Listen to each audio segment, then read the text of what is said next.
As I have just shared with everybody in my introduction of you, we've been friends for a decade, and I've been to all kinds of places with you over the years in America and England, and wherever we go, you are somebody who just talks to everybody and knows everything about everybody. And the big joke is that when you came to visit us in Malibu a few months back, we met people in the shops that we go to and in the neighborhood that we've seen like from a distance, but you could tell us who they were, where they'd been, what their life story was, and that's just you. So it's always a treat to be out in the world with you because you master the art of connection.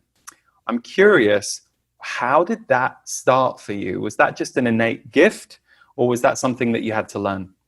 No, that is something that I think I actually learned. And yeah, I do make a point of getting to know people because I have never met anybody who isn't absolutely fascinating when you get them to tell the truth about themselves. So yeah, I love to meet people, but I had quite a strange upbringing. So you might be able to tell from this accent.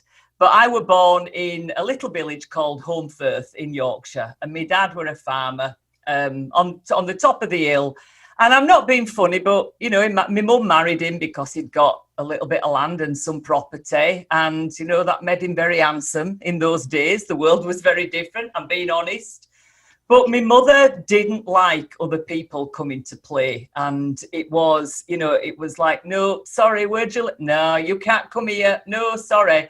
And I spent a lot of time on my own, but also I had to find acceptance for who I was because, as I said, the world was so different then.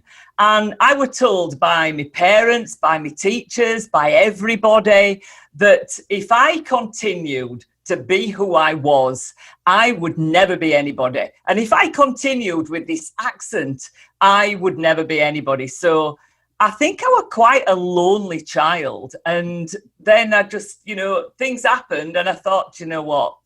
I've got to find out how to put myself into the world.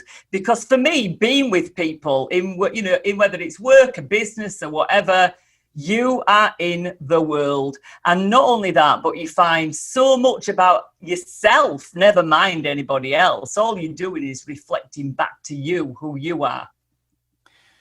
And it's so funny because I remember when we first met and we were getting to know each other, I was learning at the time about the work that you were doing mainly in corporate and some TV, but your thing that people hired you for was to bring you into their company or their business and increase sales and basically focus on the customer service and the sales. And what you said to me the very first time we talked about it was you were like, well, selling is connection. It's not about money. It's not about a product. It's about connection. So can you elaborate a little bit about that for people who that might be a new thought to? Oh, absolutely.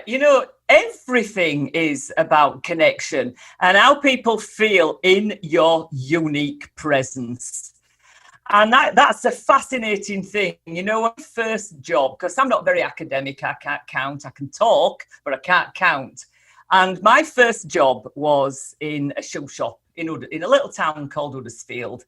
And I sold more shoes in one day than anybody else could sell in a week. I'd got no idea how we were doing it at that time. Now I can tell you every wink of the eye, every wave of the hand. But it was the thing was I learned very quickly how to get people to open up and to talk back. And then how to create an energy around us that connected us far quicker. I mean, I got to know people probably better in 5 minutes than most people had got to know them in a year. But the thing is, I found a way of telling the world who I was very, very quickly, who I actually was. And we live in this, we're living in the past a bit where you used to get all this, I think the thing was, wasn't it, 40 years ago, 50 years ago, get somebody to talk to you, talk about themselves, and they'll really like you. All you need to do is to get somebody to talk to you about themselves. And it's just not true anymore because we are so saturated that unless we know who you are, then people won't actually come back to you and talk to you because, you know, we just can't. We're so saturated. We literally just cannot talk to every single person that I meet. So all the time, I was picking up these ways and these principles, really, is what you'd call them, of how to connect with people. And people bought from me just because we had crack, because it was a very normal conversation. And, you know, it's easy to get people literally to delete you if that's what you want. And if we go back, I've just talked about shop work. I talk about trance language all the time, and a trance phraseology, and this is really relevant to everybody today. You walk into a shop, now they're all reopening, and, you know, if the shop assistant says, "Hello there, can I help you?" Literally, I'm going to delete, the customer is going to delete not only the words, because we've heard them so many times they don't hit our consciousness, but we're going to delete the person as well. And that happens everywhere. So that, for me, is one of the first things of connection. You speak in a voice, in a tongue, with words that are yours, not what you think you're expected to see. And just to finish that, you know, it's actually bloody heartbreakingly, because I've worked with all these shop assistants, and you send them out, you know, somebody sent them out onto the shop floor and said, "Off you go then, ask all those people if you can help them." And you get 9 people going, "No thanks," to some young girl or some returner to work, and they begin to think it's them. Everything is about how you express yourself to create for somebody else what it is like to be in your unique presence.